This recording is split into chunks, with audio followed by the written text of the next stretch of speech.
Good morning. My name is Jane O'Leary. I'm also a manager of nursing initiatives at the Institute for Nursing, and I'm going to speak to you today about situation monitoring. Situation monitoring is the second component of team steps. It's described as the process of actively scanning behaviors and actions to assess elements of the situation or environment. What this means to me is when I get up in the morning, if I'm driving in my car, I'm taking a train to work, I'm constantly observing and scanning what's going on in the environment. When I walk into my office practice in the morning, I'm looking at what's going on. Is it quiet? Is it noisy? Is the receptionist at the front desk? Is everything in place? This is the first situation awareness. It's a skill that individual team members can acquire, they can practice, they can also improve on. The purpose of situation monitoring is that it enables team members to identify potential issues or problems. And if we identify those issues and problems early enough with situation monitoring, for the most part we can correct and handle them before they become problematic or before they pose a harm to the patient. The benefits of situation monitoring are that it fosters mutual respect and team accountability, and it allows the team to use cross-monitoring, which provides a safety net for both the patient and the team.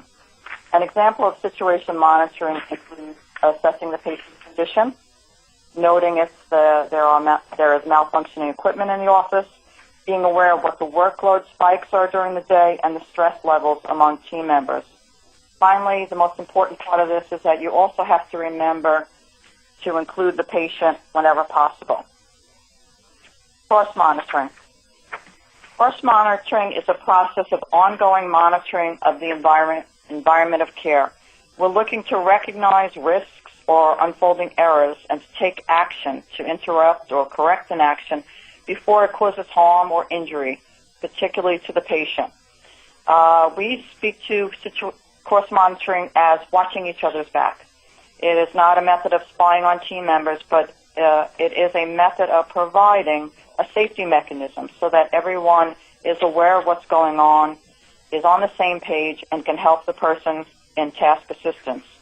Cross-monitoring also includes providing feedback, keeping track of fellow team members' behaviors to ensure that procedures are being performed appropriately. Cross-monitoring is an act of patient and caregiver advocacy and allows team members to check and correct their actions if necessary. Team members really benefit from cross-monitoring. It has been proven that with good situation monitoring, cross-monitoring, we can prevent errors, we can correct mistakes, and we could prevent harm from the patient. The quote on the bottom of the slide talks about mutual performance monitoring has been shown to be an important team competency. Now, if you could take a moment to think of an example in your office in which cross-monitoring was successful, and one example in which cross-monitoring should have been used but was not. You'll be asked to share these examples during your team's weekly meeting. In our next slide, we talk about the STEP process.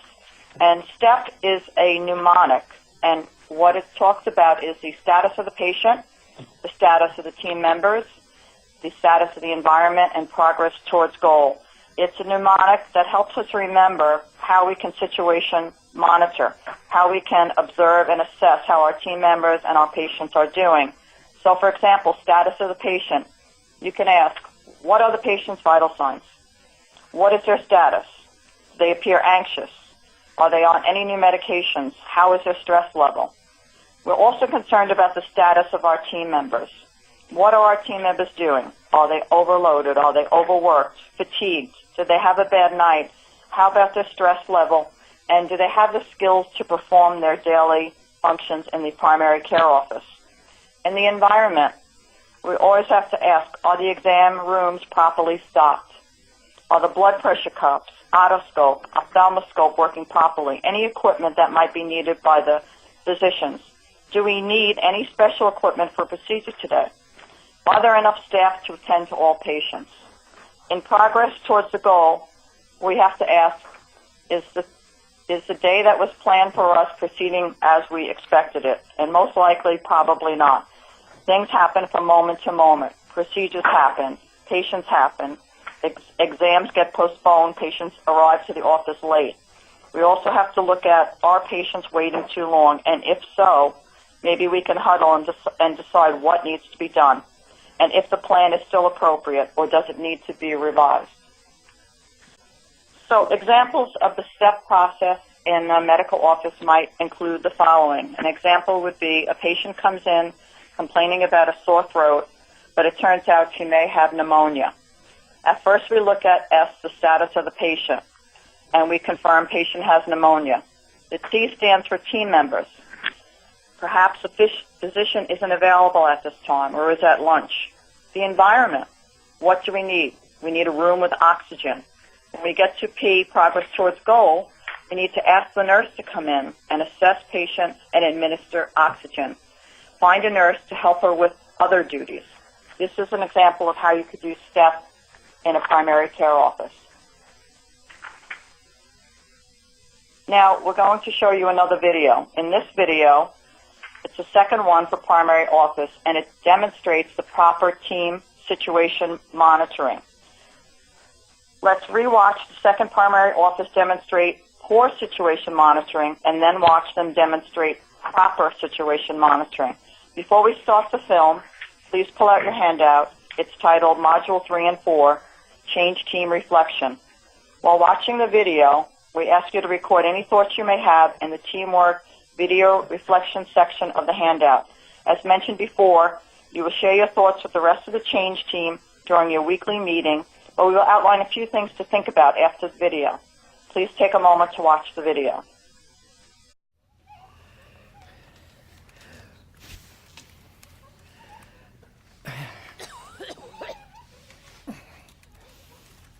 Hello. Hi, I'm Roberta Aronson. I have a 10:30 appointment. Oh, I'm sorry, your name again? Mrs. Roberta Aronson. Okay, well, it's 10:50 now, Mrs. Aronson, so you're a bit late. Let's see what we can do. That's a bad call. How are you feeling? I'm really tired. I have no energy. It just took me too long to get ready this morning. It's hard for me to breathe. Okay, yeah, I see you have a history of asthma, Mrs. Aronson. Yeah, and it's really bad today. Oh, I'm sorry about that. Let's see what we can do. Thank you. Hey, Sharon.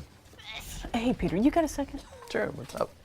Mrs. Aronson here is 20 minutes late for her appointment because she was tired this morning, and she says it's hard for her to breathe.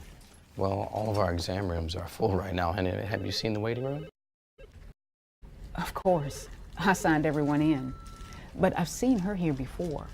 She has a history of bad asthma, and she doesn't look so good. What should we do? She seems to be breathing okay. See if you can reschedule her for later. Okay.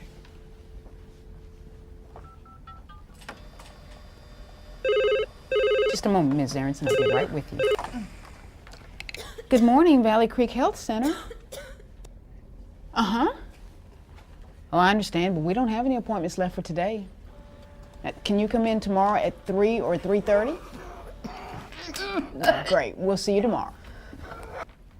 Mrs. Aronson? I have a patient in distress at the front desk. I need help now.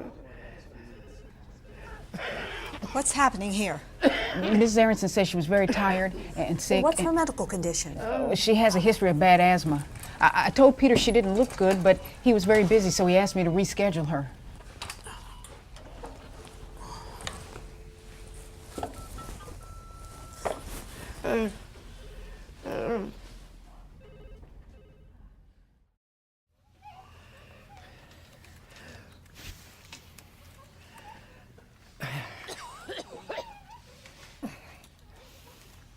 Hello. Hi, I'm Roberta Aronson. I have a 10:30 appointment. Oh, I'm sorry, your name again? Mrs. Roberta Aronson. Okay, well, it's 10:50 now, Mrs. Aronson. Let's see what we can do. You're a bit late. Are you feeling all right? No, I'm really tired. I have no energy. It just took me too long to get ready this morning. It's hard for me to breathe. Okay, yeah, I see you have a history of asthma, Mrs. Aronson. Yeah, and it's really bad today. Oh, I'm sorry about that. Let's see what we can do. Thank you. Hey, Sharon. Hey, Peter, you got a second? Sure, what's up?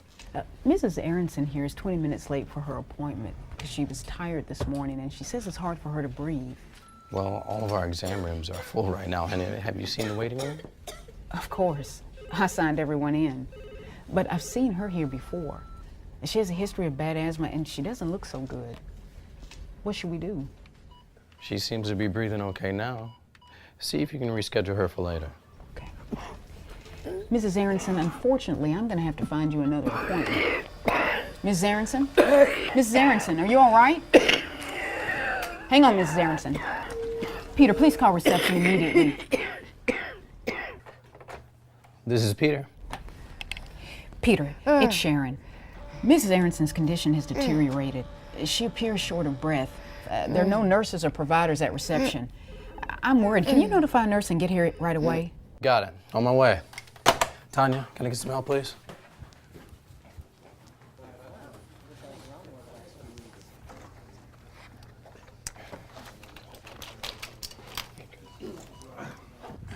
Thanks, Sharon. For what? For speaking up about Mrs. Aronson. I don't know where my head was at. No problem. Just doing my job.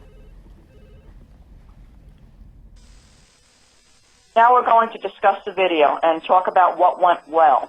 In particular, think about this. Was situation monitoring demonstrated in this video? Was this strategy effective? If so, why? And if not, why not? Did you see any opportunities for situation monitoring to be demonstrated in this video? Have you encountered situations similar to this in your team? If so, how did you overcome them?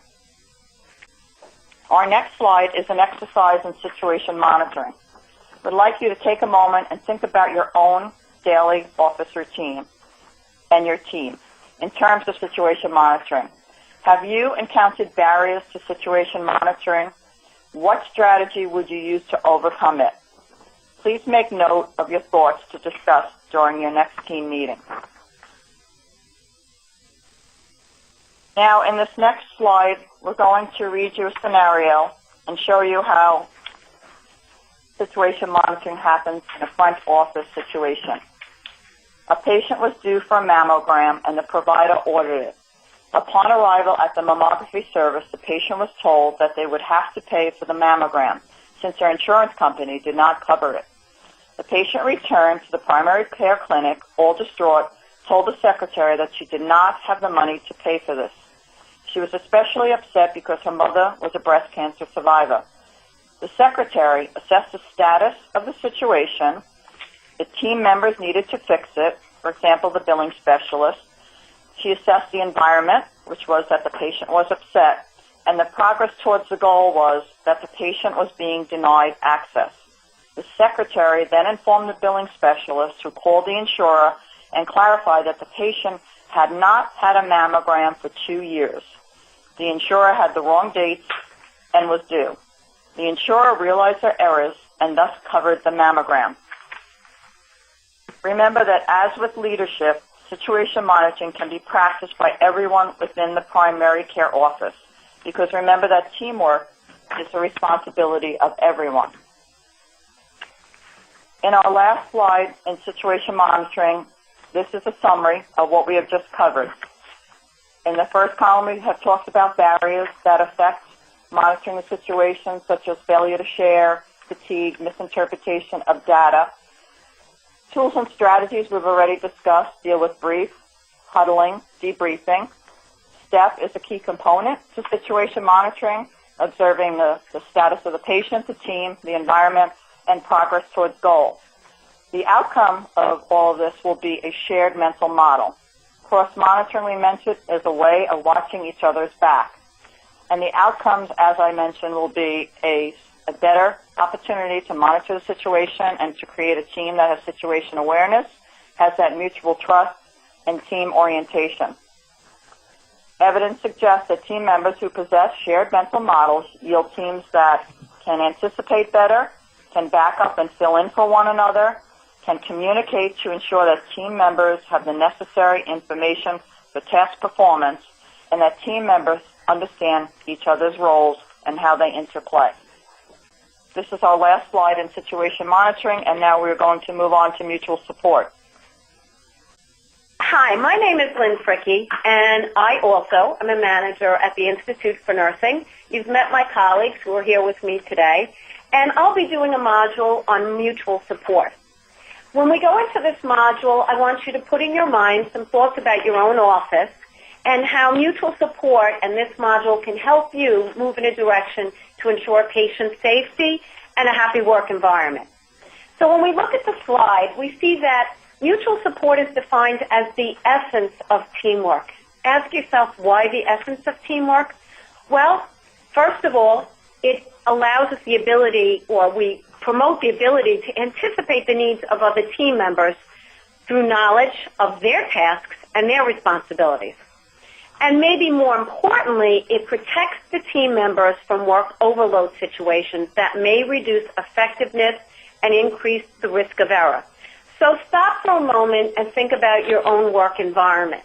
What are the things that produce work overload situations? For example, maybe there are add-ons, flu season, and multiple patients coming in that weren't planned for.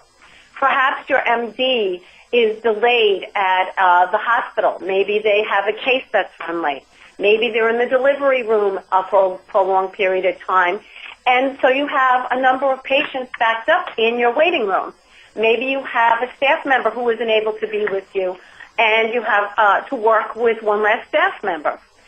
As we go through this, think about the kinds of things that you relate to and how these tools that we present on mutual support can help. Because essentially, the concept of mutual support is to provide backup behavior. In other words, helping each other so that the work overload situation, if it arises, is dealt with in a way that it doesn't impact your team and ultimately impact patient safety. Some of the things that come out of mutual support are an increased effectiveness, minimizing that work overload. And continuous mutual support has a secondary gain because when we provide mutual support to each other, we build as a team. We create the trust that's needed to function as a high-performing team, and we create an adaptable model of working together. So at this moment, it might be a good idea if you consider what types of behavior constitute mutual support or team backup behavior for your team. Write these down on Module 3 and 4, Change Team Reflection, the handout, and then when you come together as a team, you can discuss them. So if we move to the next slide, we talk about the first tool in mutual support, and that's task assistance. So let's read this definition. Seems pretty forthcoming, very simple. Team members foster a climate in which it is expected that assistance will be actively sought and offered as a method for reducing the occurrence of error. Let's break that definition down and really look at the salient points here. We look at the word expected. Ask yourself, is it expected in your office? Is that, in other words, is that the climate in your office? Is that the norm in your office that people readily give help and readily seek help?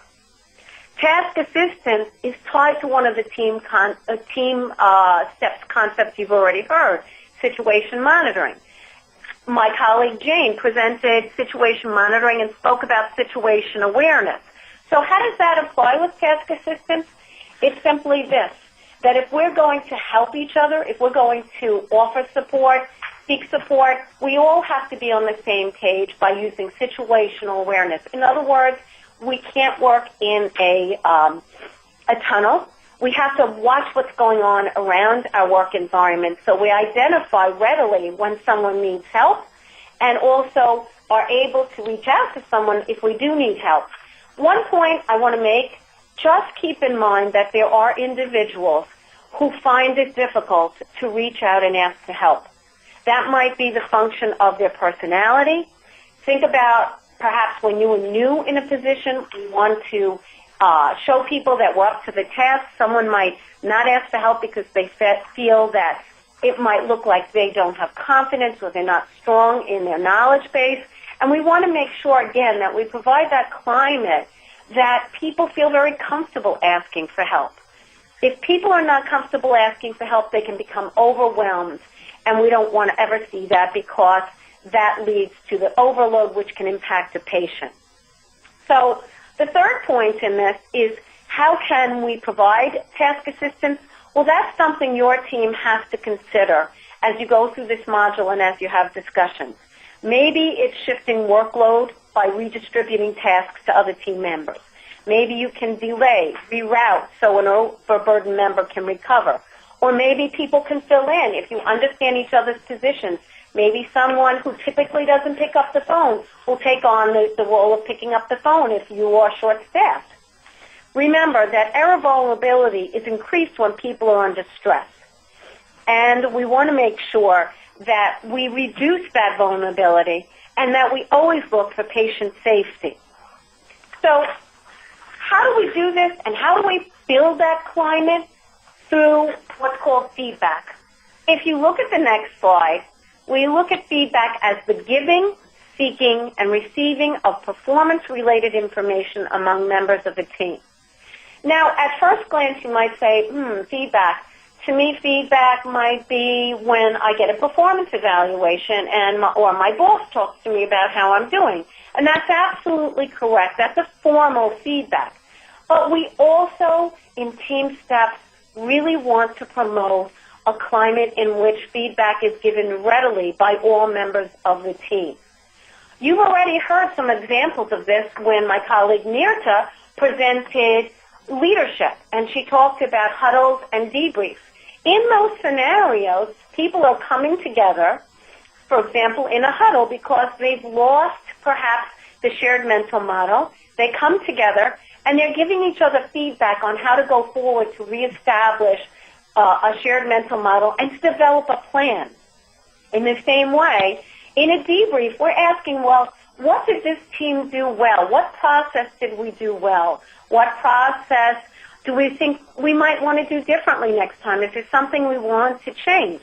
That is only effective if people are giving feedback in a venue in which they're comfortable sharing how they feel and how they feel that they should go forward as a team. So some of the key things about feedback is it provides an improvement in work performance. It helps meet the team and the individual's need for growth. It promotes better working relationships, and it helps team goals, set goals, and move toward those goals through improvement. Some examples are, if you have a patient who is an asthmatic and they appear to be breathing hard, you might want to share some information through feedback. The asthma patient appears to be breathing harder after the nebulizer treatment. Let me let Dr. Smith know and find out what to do. That's one example of feedback. So we can do it on an individual basis as well as doing it through huddles, debriefs, but we always want to keep in mind what's presented in types of feedback on your next slide. Feedback, as I mentioned, can be formal, such as a performance evaluation, but we want everybody to give informal feedback, which is kind of on an ongoing basis. We want feedback to be very constructive. It's about performance. It's not about a person. It's not done where we single out an individual and make them feel uncomfortable. It's not punitive. And it's evaluative in the sense that we want to help move people forward towards a goal. We want the feedback to be something that motivates them forward so that if we're trying to get from point A to B to C, that the feedback is helping move our individuals and our team in that direction. We also want to make sure that when we're giving feedback, we're careful that if there's an improvement that needs to be discussed, that we talk about praising in public, but if there's a component of feedback that might be construed as negative, that we do that privately. Characteristics of effective feedback are that it needs to be timely. When you heard Mirta talk about a debrief after the day, if we want to talk about what happened in a day, we don't wait 2 weeks to have that discussion. If there's an event in the office, and it could be clinical, it could be non-clinical. What if you have a pipe break and there's the team comes together to resolve an issue because there's a flood in the office? Well, if that event is over, before the end of the day, we want to talk about what went well, what did we do well, are we going to do something differently. So it has to be timely, so it has meaning for the people involved. Again, always respectful, always specific in the sense that we talk in feedback about something specific, and we want to gear that towards something that's going to direct us direct us towards a goal for improvement. Think about yourself, and have you ever had feedback? You're doing a good job. Well, we feel good about that, but how nice is it when someone notices, gee, what you did with that patient, when you stayed with them in the room because they were scared. That was really great. That feels even better than just generalized feedback. Now we're going to move on to advocacy and assertion. So when we advocate, we're talking about advocating for the patient. We do this perhaps when our view of what's in the best interest of the patient or a safety issue may not be the same as the decision maker. And if we're going to present a view that's different, we want to be careful that when we do this, we do it in a firm way, but with respect.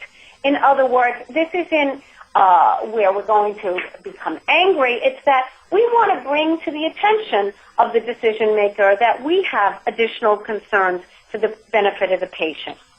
So if you look at the next slide, it talks about what an assertive statement is. I just want to stop and say assertiveness is not being aggressive. It means that we're going to respect and support authority.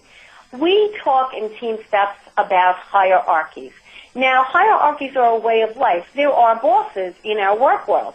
However, when we talk about Team Steps, we want to make sure that we don't allow a hierarchy to impede us bringing something forward, particularly with patient safety. But when you do that, you always want to be respectful and recognize the authority when we're talking with someone. We want to assert our concerns. We would like to make some suggestions. If we're going to suggest or if we're going to say that we have a concern, we want to say very specifically what the concern is and what our thinking is on this issue. And we can do that by using an assertive statement.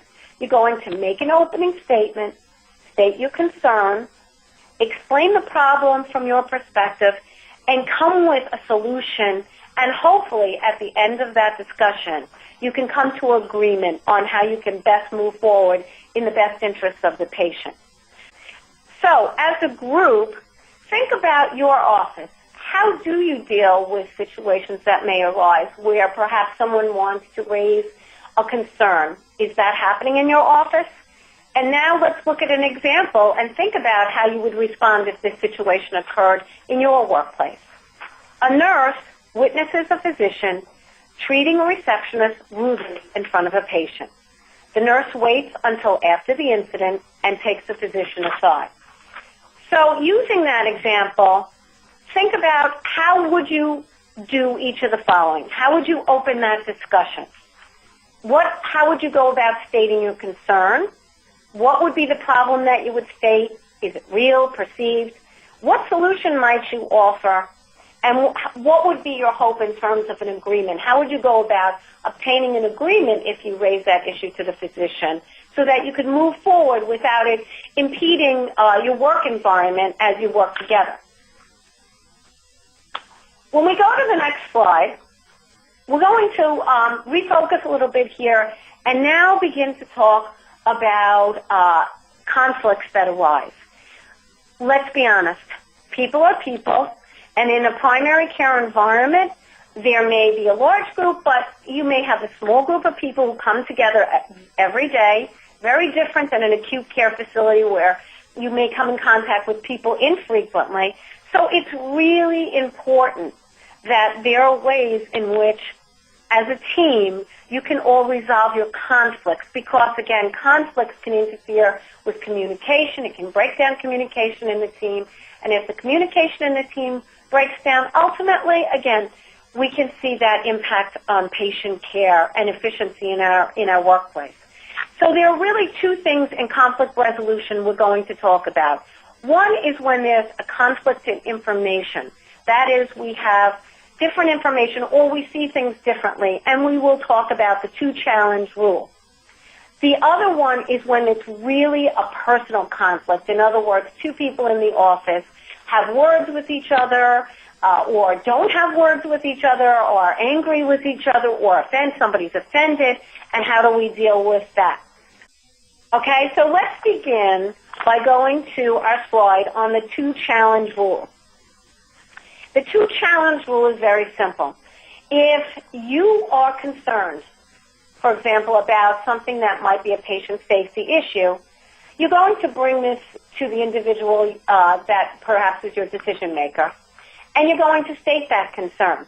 Now, that may be something that's received well, or perhaps the person doesn't quite hear you or doesn't agree with you, and what we're saying now is that we are asking you to bring that concept back to them again a second time. Perhaps you will say that a little more assertively. Perhaps you'll rephrase it. You can do that yourself, or a second person can bring that concern forward. So, for example, if there's a patient who comes into an office and that patient is, in your view, not doing well, they're decompensating, and they're put in a room, and the physician has to see several patients before them, you might bring that to the attention of the physician. I think you ought to see Mrs. So-and-so before you see the other patients. And the physician might say, well, I have two more patients before them. I'll get to them soon. And you're really concerned. Something inside of you is telling you this patient needs to be seen now. You would bring that statement back to them a second time. Doc, I really think that because this patient doesn't look well to me, they seem short of breath, they mentioned some chest pain, that you should see them first. I'm really concerned about this. And you can tie it to, if you choose, a second rule that we'll be talking about called, or a second team steps tool called a cuss. So the two-challenge rule can be partnered, if you go to the slide, on cuss with this phrase. Now, when I say cuss, not C-U-S-S, not as in cars, we're talking about saying, I'm concerned, I'm uncomfortable, and this is a safety issue. And we like you to use these terms and get them to be known in your team and known in your office, because when you use the two-challenge rule and you tie it to cuss, people hear that phrase and they recognize that we're saying, wait, let's stop the line. This is like a red flag. I'm sending the red flag up. I'm really concerned. It's not something you use every time you go to work. It's something that is a real moment where you're saying, for example, to that physician, I'm really concerned about this patient. I'm uncomfortable with you not going in right away, and I do think this is in the best interest of the safety of the patient. So that you are bringing forward the two-challenge rule and combine it with a cuss, and hopefully that brings their attention. Obviously, if you have a situation in which you're really concerned and you're not being heard, you have the option to escalate it. But we are using Team Steps tools as ways for people to recognize that I'm saying to you, this is something I need you to really pay attention to. Remember, when you use the two-challenge rule of cuss, this is something that you have the ability to use, but it goes beyond that. This is your responsibility to assert your voice, because at the end of the day, it's always about the patient. Now, beyond that type of conflict, we have, as I mentioned earlier, interpersonal conflict that may occur between individuals within an office setting. So if you look at the slide on conflict resolution, we look at something called a desk script. So a desk script is a constructive approach to manage and resolve conflict. For example, if you have a situation in which someone says something to you in a public forum, perhaps in front of the team, that hurts you, that offends you, you can use a desk script to have a discussion with that person to hopefully resolve that so that it doesn't build up resentment. This is not always the easiest thing to do, and a lot of times people choose not to resolve that conflict, not to say anything. They may go share it with another member of the team. They may internalize that and feel some anger or some resentment. But if you don't address this ultimately, what happens when we don't address something that upsets us? It builds up. So how do we do a desk? Well, let's look at what it is. It's really a mnemonic for what we see on this slide. The D means to describe the situation. The E means that you're going to express your concerns about the action. The S is to suggest other alternatives. How might this have been handled differently? And finally, the C is to state consequences. In a few minutes, you're going to see a video. Watch for the desk. So desks, again, have to be something that's done timely.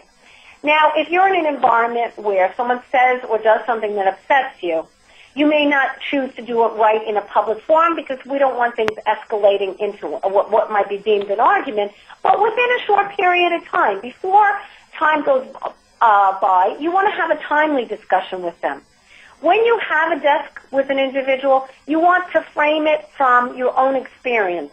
In other words, this is not you did this, you said that, and making it an accusatory. We want to do this by saying, I felt, I was uncomfortable with this, I was upset by what you said, so that the person is not immediately put on the defensive. This is a critique, but it's not a criticism. And when we do a desk, we're really focusing on what's right, not you're right, I'm right, but what's right. And it's always helpful if we can channel this to what's right for the patient. So if we go back to the example we discussed earlier, if there is a nurse that feels that someone, a physician spoke in a derogatory way, we want to focus on the fact that that's not good for the colleagues to speak to each other way and never good in front of a patient. Okay, at this point in this module, we want you to take a moment, and we're going to have you watch videos, and we'd like you, before you start to watch the film, take out your handout that's titled Module 5 and 6, Change Team Reflection. You're going to watch a video and record your thoughts that you have regarding this teamwork video reflection section of the handout. And as mentioned before, you're going to be able to share these thoughts with the rest of the change team during your weekly meeting, but we will outline a few things for you to think about after you watch the video. So let's begin by having you rewatch the second primary office demonstrate poor mutual support, and then watch them demonstrate proper mutual support. Hello, Dr. Chase. How are you today?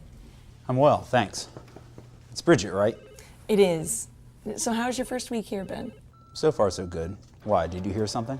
Oh, no, not at all. Just being friendly. Good. Well, I guess I'll be here a little while longer then. Oh, by the way, Dr. Chase, Valerie is the nurse assigned to you today. Oh yeah? I haven't worked with her yet. It should go well. She's been here for 6 years, so she's very experienced and knows the ropes. Good to know. Thanks, Bridget. I'll see you later, Dr. Chase. Valerie, where are Mr. Beal's lab results? I believe they're in his patient chart. They should be under the section for test results. I'm pretty sure you can access it through the toolbar. Bridget is responsible for making sure the labs are in the patient's charts, though. If you nurses could just think ahead and focus your attention on what I need for each appointment, things will go a lot more smoothly around here. I'm going to go ahead and check with Bridget again about the location of Mr. Beal's lab results.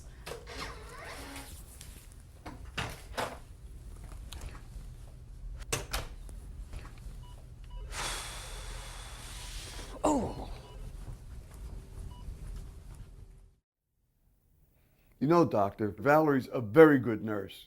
She's been taking great care of me, and I trust her. Thank you, Mr. Beal. I'll take that into consideration. Now, if we just had your labs.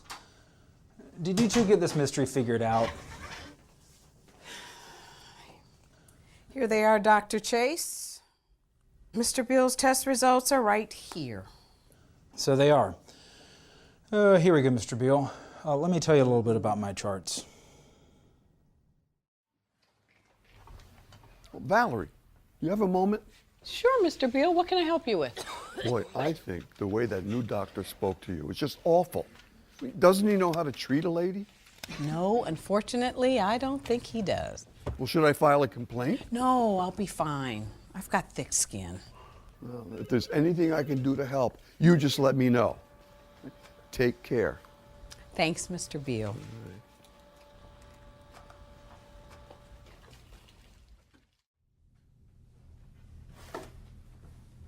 Dr. Chase? Dr. Chase? Valerie, what's up? I've been at this office for 6 years, Dr. Chase. You've only been here for 1 week, yet you have the nerve to degrade me in front of a patient. Valerie, please. Just listen. I do not put up with nonsense in this office. I am too good at my job. Speak to me like that again, and there are going to be consequences.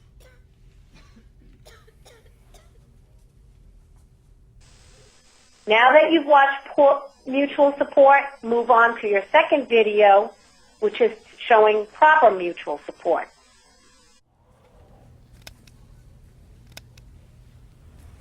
Hello, Dr. Chase. How are you today? I'm well, thanks. It's Bridget, right? It is. So how's your first week here been? So far, so good. Why, did you hear something? Oh, no, not at all. Just being friendly. Good. Well, I guess I'll be here a little while longer then. Oh, by the way, Dr. Chase, Valerie is the nurse assigned to you today. Oh yeah? I haven't worked with her yet. It should go well. She's been here for 6 years, so she's very experienced and knows the ropes. Good to know. Thanks, Bridget. I'll see you later, Dr. Chase. Valerie, do you know where Mr. Beal's lab results are? They should be under the section for test results. I'm pretty sure you can access it through the toolbar. At least that's where Bridget usually puts them. If you nurses could just think ahead and focus your attention on what I need for each appointment, things will go a lot more smoothly around here. Okay, Dr. Chase. I'll go to the reception and see if maybe Bridget can point me in the right direction. Excellent. I'll be right back.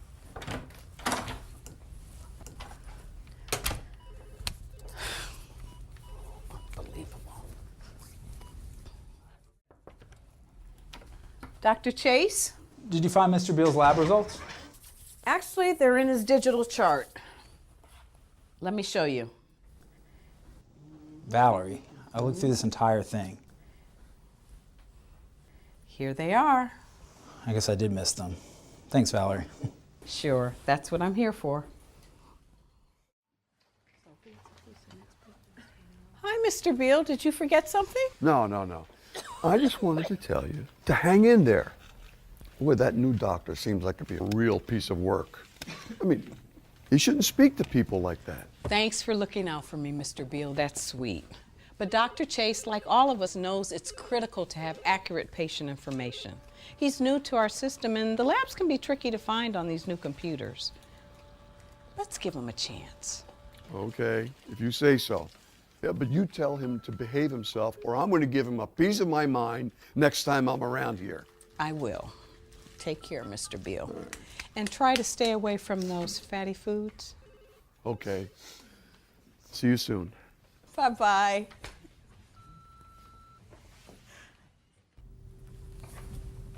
Hey, Dr. Chase, do you have a minute? Sure, Valerie, what's up? How has your first week been so far? It's good. Everyone here seems nice.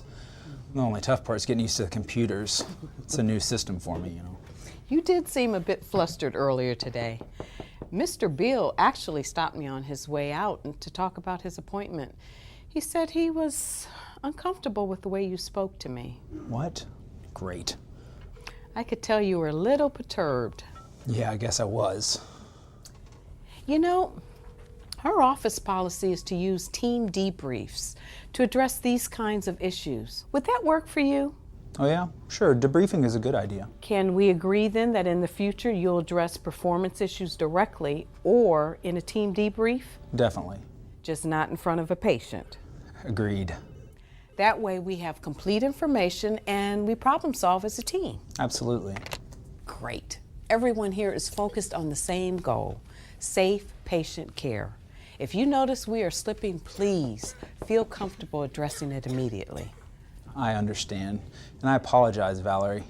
I've been pretty anxious the past couple of days. I know, I get it.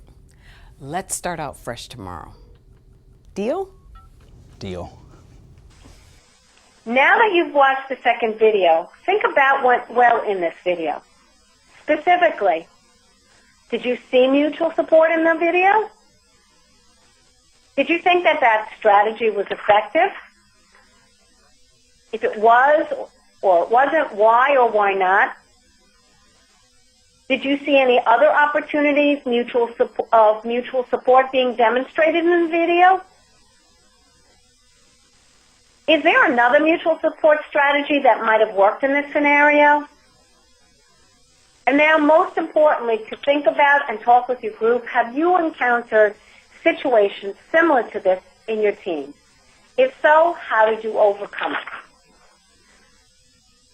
Finally, we have an exercise. We want you to think about your office team.